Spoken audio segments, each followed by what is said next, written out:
A dog was barking outside a church that had been locked for 30 years. 30 seconds later, its body came flying back through the door, and there wasn't a drop of life left in it. Outside an old, long-abandoned chapel on the edge of Silver Creek, a stray dog was barking its head off into the dark. Then, out of nowhere, a shadow rippled into view in front of it. Whatever the dog saw made the bark die in its own throat.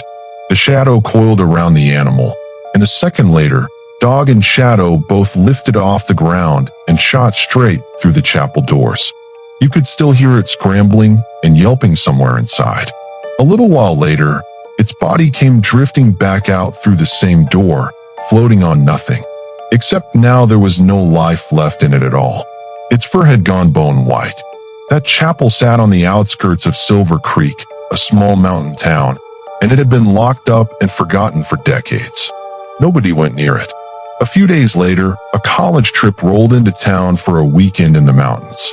One night, a handful of the students slipped out of their hotel without telling their professor. "Man, they're treating us like kindergartners on this trip," Jason muttered. "What's even the point of a trip like this? Right, go here, don't go there. Dinner's at this time, lights out at that time. I thought we'd at least get to hang out with the girls a little." Yeah, and then they put the girls in a completely different hotel. We're stuck banging our heads against these walls all by ourselves. So what do we actually do now that we're out? Let's just walk, see what's around.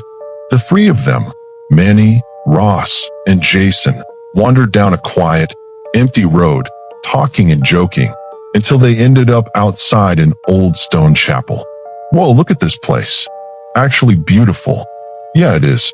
But it's giving major nobody set foot here in years energy. Probably some old abandoned church. Let's check it out. Inside? Nah, let's leave it for two. Of the center willow, upside down, with her hair trailing to the ground and her eyes open and black. Ghost. Most adults in Cedarville had learned to drive the long way around after sunset. The ones who had tried Willow Road at night came back changed, quieter, jumpier, refusing to describe what they had seen. Two girls from the high school had gone out there 3 months ago. Their flashlight and camera had been found on the road the next morning.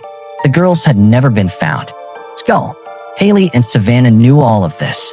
They had decided it was mass hysteria combined with the specific cruelty of small-town rumor mills. They were wrong. Fearful face. They stepped onto Willow Road at 9:45 p.m. The Georgia summer night was warm and humid and should have felt comfortable. It didn't. The air on Willow Road had a quality to it that was different from the air anywhere else. Heavier, stiller, like air that had been in the same place too long. The weeping willows on both sides created a tunnel effect, their trailing branches forming walls on either side. Haley's flashlight barely dented the dark ahead of them. New moon. You hear that? Savannah said after about 2 minutes of walking. Hear what? I don't hear anything. Exactly. There's nothing. No crickets. No frogs. No, anything. Anxious face with sweat. She was right. The Georgia night should have been loud with insects. It wasn't. The silence on Willow Road was the silence of places where the normal rules don't fully apply. Animal thing, Haley said. Predator nearby. Makes everything go quiet. Right, Savannah said. She didn't sound convinced. Neither did Haley. Then they heard it. Both of them at the same moment.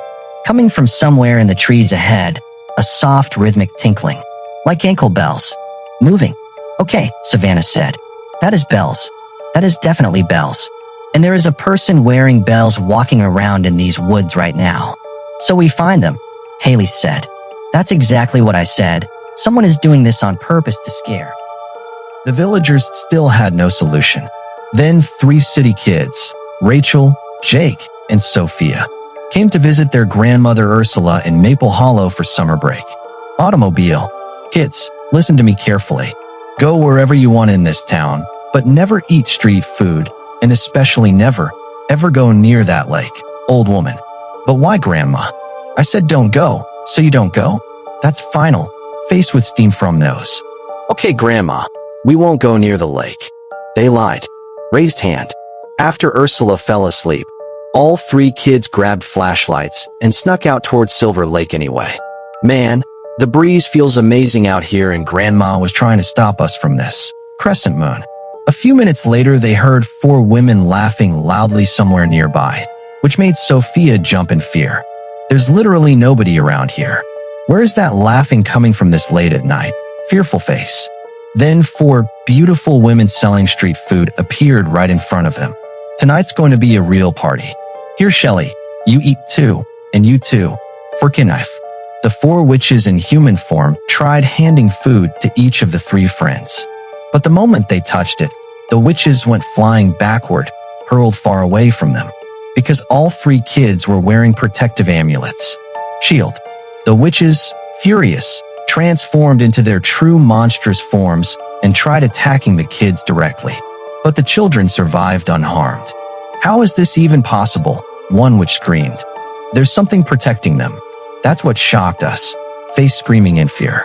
Meanwhile, worried sick about her grandson and the other kids, Ursula brought in a spiritual healer named Father Wilson. He arrived at the lake and surrounded the 4 witches with his powers. Folded hands. By the powers of light and truth. Tell me, why have you 4 been terrorizing this town? Because we were murdered on purpose. What did we ever do wrong? We just wanted to run a quiet street food cart in this town. Crying face, everyone else got to go to college. I wanted to study too, Nina, but my family situation was so bad.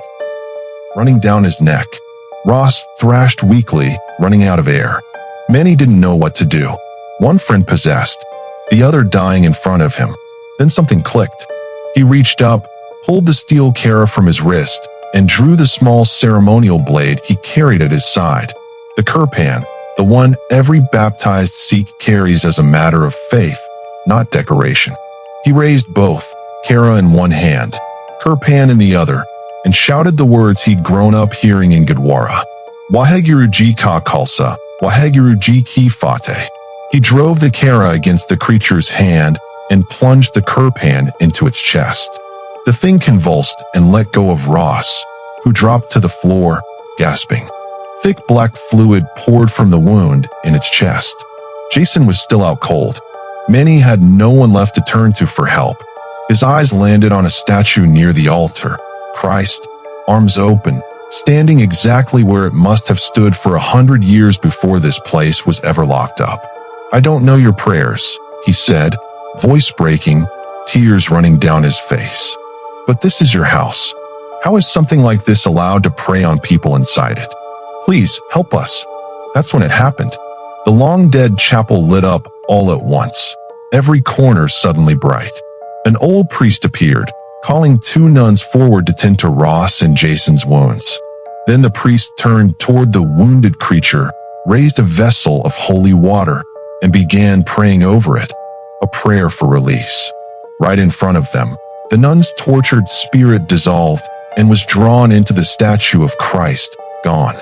Because of your courage and your quick thinking tonight, the priest said, turning to Manny, a soul that has wandered lost in this place for decades has finally found peace. God bless you, my child. Your friends will be fine. By morning, they won't remember a thing. The priest told him to leave and never speak of what happened that night to anyone. Manny got his friends back to the hotel. The next day, the group set out to see more of the mountains, and Ross and Jason remembered nothing at all. Manny knew he'd carry that night with him for the rest of his life.